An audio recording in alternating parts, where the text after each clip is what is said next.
You really have to watch this. Just watch it for yourself. If you own territory, a vast swath of land, and you're doing nothing to it, and someone comes and squats on it and spends a lot of time improving it, at some point they actually develop a valid legal claim to the property itself. And so there seems to be something intrinsic to our notion of valid ownership, that if you're going to occupy a territory, you actually have to do something with it that's productive. And so that's at least part of the claim you're making at the moment, to buttress the notion that the Jewish people have a valid claim to the present territory.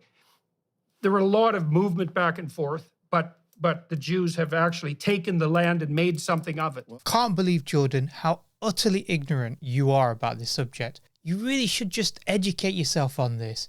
Maybe pick up a book or read something about this. Honestly, who follows this guy who doesn't even know basic facts? This is just pseudo-intellectualism. It's just blatant justification for Zionism and colonization. Let me explain some basic points to you.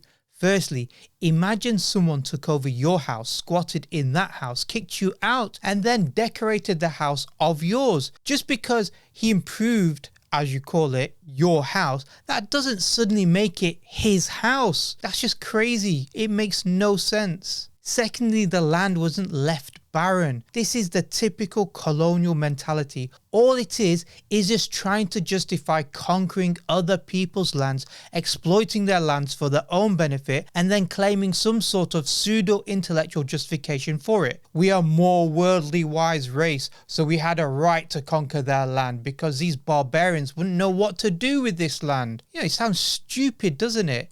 But this reminds me of what Winston Churchill once said about the Palestinians when he likened them to dogs in a manger. When he was talking to the Peel Commission was looking into splitting Palestine into a Jewish and Palestinian state. And this is what he said: "I do not admit that the dog in the manger has the final right to the manger, though he may have lain there for a very long time. I do not admit that right. I do not admit, for instance, that a great wrong has been done to the Red Indians of America or the black people of Australia. I do not admit that a wrong has been done to those people by the fact that a stronger, a higher grade race, or at any rate a more worldly wise race, to put it that way, has come in and taken their place."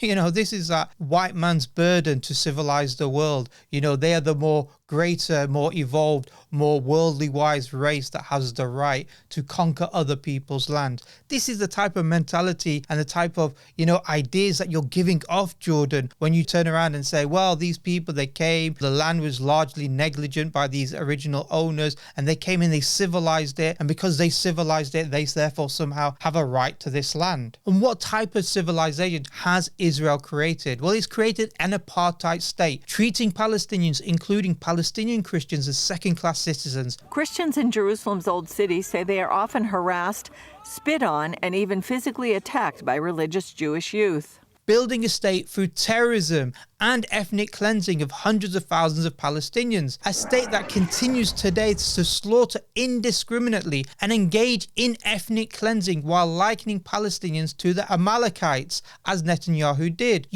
Where the Bible claims God called for the killing of the men, women, children, babies, goats, oxen, etc., etc. This is what Netanyahu, he likened the Palestinians to.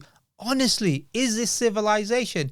Is that really civilized? Remember when Samuel Huntington stated in his book, The Clash of Civilizations, he stated, the West won the world not by the superiority of its ideas or by the values of its religion, but rather by the superiority of applying organized violence. Westerners often forget this fact, but non-Westerners never do. Thirdly, there was a civilization there before the Israeli state, one that existed for centuries, one that built cities and railways and ports and railway stations, and more importantly, had Jews, Christians and Muslims living in peace with each other. What's the point in technological advancement if it results in human decay and destruction? If technology is the criteria you're using, Jordan, in order to determine whether a civilization is right or wrong, then you'd be hailing how great the Nazis were. Well, they were the world leaders on rocket propulsion and pioneers in public health, but of course it doesn't make them right. It doesn't make them moral, just, or anyone we should try to emulate. Technology is not the way to judge a civilization. If the very basics of people cannot come and live together in peace and justice, no amount of lipstick that you're going to put over it will cover the absolute failure of that ideology or system that causes death and destruction. And Zionism is definitely a failure. This ethno-supremacist state is not a force for good, but a force for evil. One where we can witness in our time what we are seeing live streamed, the utter devastation they cause, how they trample over so-called international law. Not only do they face a case of genocide in the International Court of Justice, but now we see the Israeli leaders facing a potential arrest under the International Criminal Court. Well, I'm saying something else, though. I'm saying that they held the land for 2,000 years, were kicked out. The Arabs came and conquered it and immediately lost it to others and did nothing with it. The others did nothing with it. So it was basically, they took over my apartment, okay, a long time ago. The guys who took over, who basically kicked me out, were kicked out themselves.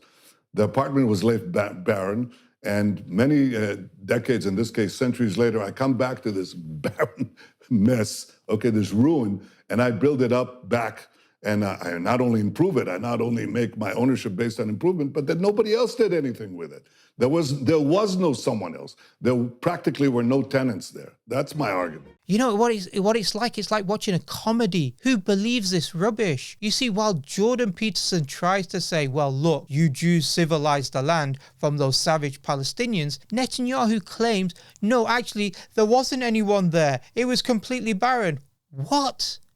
Nobody was there? Am I being gaslit here? This was an abandoned land and no one was there? This is some old Zionist trope that claims that Palestine was largely uninhabited. It's a point that Golda Meir, the former Israeli Prime Minister, tried to imply, and many pro-Zionist shills and propagandists from the past also try to claim. It's largely a myth created by Zionists to justify the theft of the land. It's also a point where they try to cover up the fact and say, there was no such thing as a Palestinian state, therefore trying to imply that Palestinians didn't actually live there. No, Palestinians actually lived in this land. Whether you want to call it Palestine, or whether you want to call it Bilad al-Sham, or Syria and Palestine, or Transjordan, whatever it was, the fact remains the land and the owners of that land and people who worked on that land who lived there for centuries and for millennia, those people were there. You cannot extinguish them. And in fact, even famous Zionist propagandists in the early 20th century, like Israel Zangwill, who in 1905 was a Zionist organizer in Britain and one of the top Zionist propagandists. By the way, he was the one who coined the slogan, "A land without a people for a people without a land."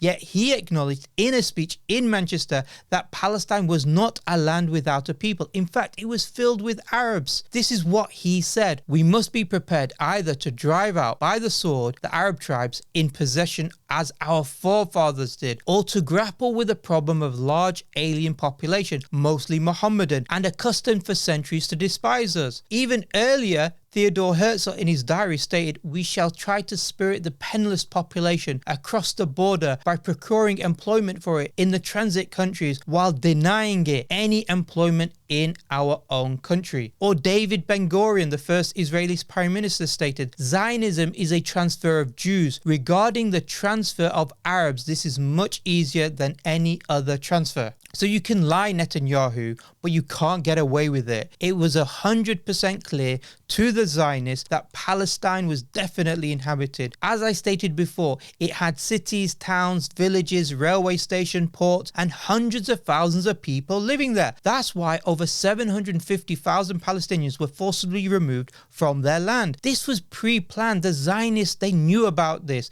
They knew exactly what they had to do. They knew that by hook or by crook, they had to ethnically cleanse the land to justify the creation of a Jewish ethno-racial state. And just as a side point, Palestinians who have resided in that land have lived there for thousands of years.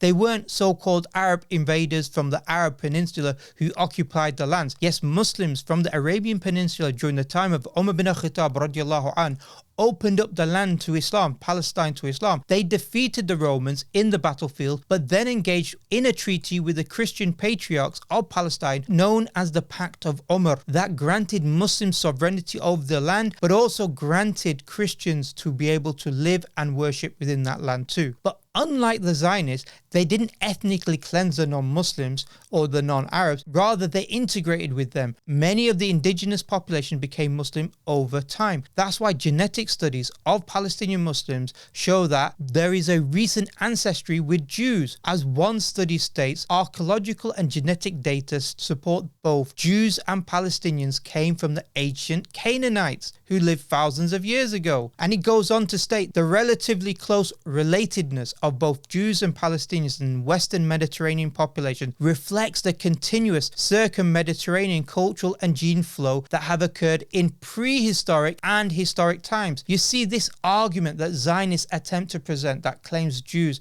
have an exclusive cultural heritage to the land and Palestinians don't is just false. Many people of the Palestinian lands converted to Islam. Some of them were Jews. Some of them were also Christians who had originally been Jews, but later converted to Islam. And you know, when Zionists start claiming that Palestine is some sort of unique Jewish land and that they have some 3,000 years of history and cultural heritage, etc., etc. You know, this sounds like a really stupid argument. It's like me saying Britain should be ruled by the Italians because, you know, 2,000 years ago, for a few centuries, the Romans governed and developed Britain. Sounds stupid, doesn't it? Particularly when, according to Jewish beliefs, Jews weren't the original inhabitants of Palestine. They actually, according to Jewish belief, invaded this land from the Canaanites. So I hope you've learned something here, Jordan. Firstly, Palestine wasn't left barren and the Jews suddenly civilized the land. That's false. Nor was it the case that Palestine was an uninhabited land that was then populated by European Jews. No, both of these things are false. You need to really honestly get your head out of Zionist propaganda for once, be objective and learn for yourself.